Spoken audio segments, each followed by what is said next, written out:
Hello, friends. I'm DJ Lance Rock, and you're listening to 88.7 FM Radio Hofstra University. Yo Gabba Gabba, Yo Gabba Gabba, Yo Gabba Gabba, Yo! 88.7 FM Radio Hofstra University. My name is Jordan Elliott, and today we are sitting down with a very special guest. You know him as the host of Yo Gabba Gabba and from his brand new children's book, The ABCs of Awesomeness. I am honored to welcome DJ Lance Rock to the show. Lance, how are you doing today? Well, first of all, thank you for having me, Jordan, and to all the listeners out there. Hello, friends. That's amazing. I wanted to start this off by asking, how does someone with a musical background like you become the star of a children's TV show? Did you think this is where you would end up in life? Never, not even once. It's all about luck, and they say that luck is when preparation meets opportunity, and that's exactly what it was. Because I had moved out to Los Angeles to pursue music, and I had been in a band when I was in St. Louis called My Other Self, and we had some local success, and I thought I'd go out to the West Coast. So one of my former bandmates preceded me out there, and then we went out there and we started a new group, and we had like the Silver Lake scene. We were playing clubs like that, and we were doing okay. And then we got pegged to do the first internet radio station called Spike Radio. And it was a big launch, or I don't know if it's the first, but it was the first that had any sort of bandwidth or any sort of commercial exposure. But that's what they touted as. And we were on there for a while, and we ended up going through the library of music, checking things out. And there was this compilation out of Chicago called Shelf Life. It was like an indie pop label, and one of the bands on there, we really liked their song, and they were from Orange County, and they had all their contact information. So we're like, hey, why don't we just reach out to them and see if we can do some shows together? So we contacted them. We did like a little mini West Coast tour. We went down to Tijuana. We did all these places, and we ended up, it culminated one night at the knitting factory that was in Los Angeles on Hollywood Boulevard. And this band was called Majestic, and the lead singer was a guy named Scott Schultz, who ended up being the co-creator of Yo Gabba Gabba. And he had said at one point, when I was watching you on stage that night at the knitting factory, I knew you were going to be in this show. But I didn't even know he was doing a show at the time.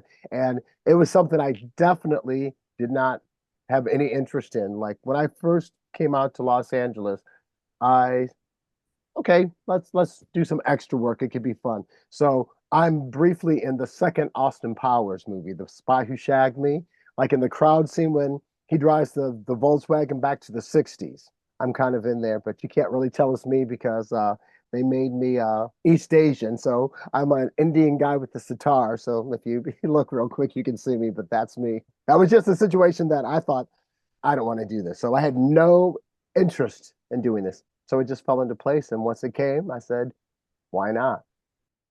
I'm going to have to go back and watch Austin Powers tonight. I was not expecting that you were in that. With the sitar, you can tell that's me.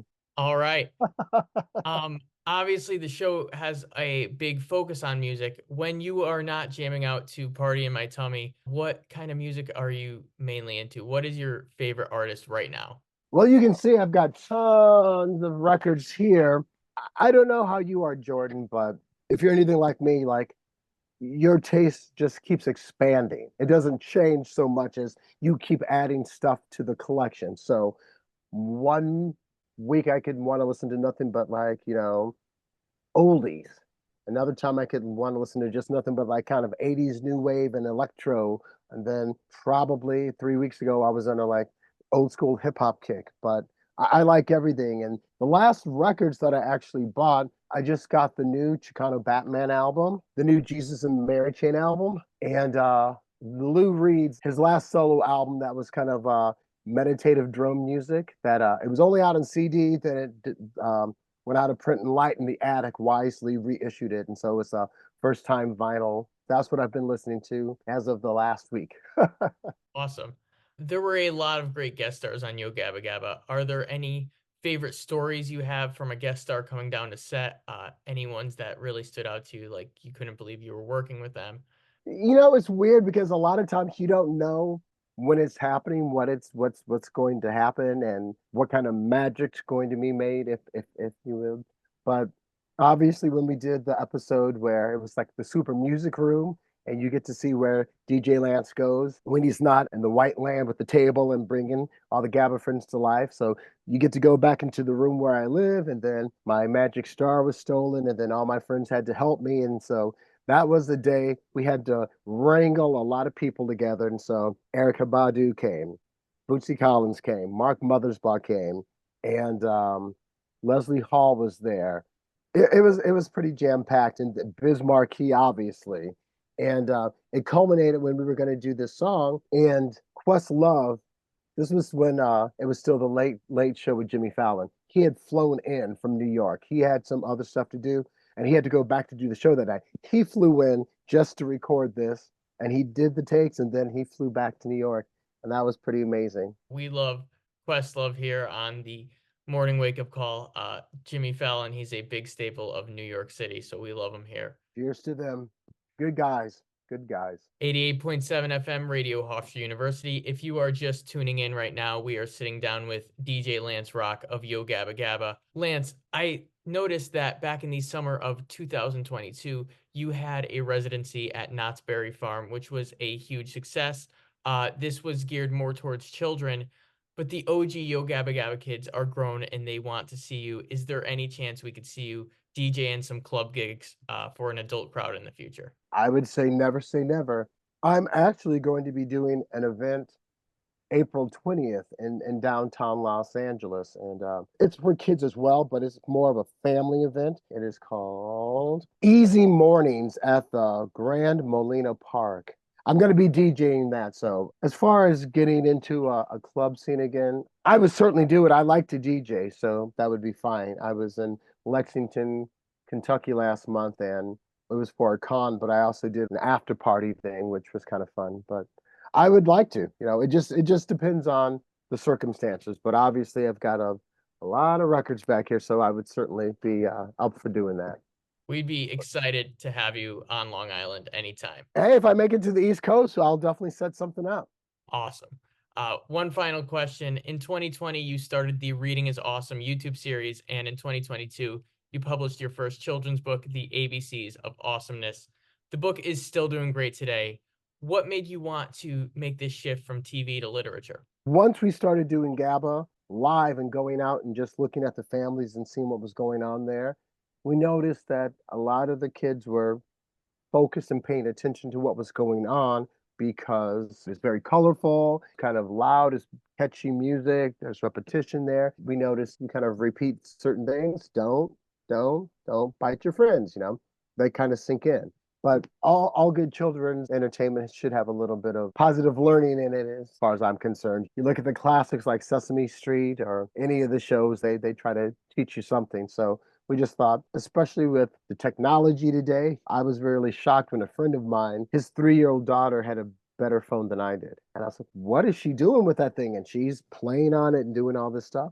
And so if you're going to push buttons and do all this stuff, well, maybe you can learn something too. It just seemed like a natural move to do something kind of in the educational vein. And we just didn't want to do the same kind of A is for Apple, like that's kind of what I think the creators of the show and people who worked on the show and myself, that we all kind of agree is that the magic is that the show doesn't really bore kids. There's fun and excitement, and you get to see Jack Black running around and playing the guitar, or there's just a lot of energy and excitement. So we didn't want to just have the same old ABC book. So this book has B is for boombox, for instance, and V is for video games and stuff like that. So it's just kind of an updated take on an alphabet book. I'm a huge fan of that. I like that you're adapting this concept of an alphabet book for the modern day.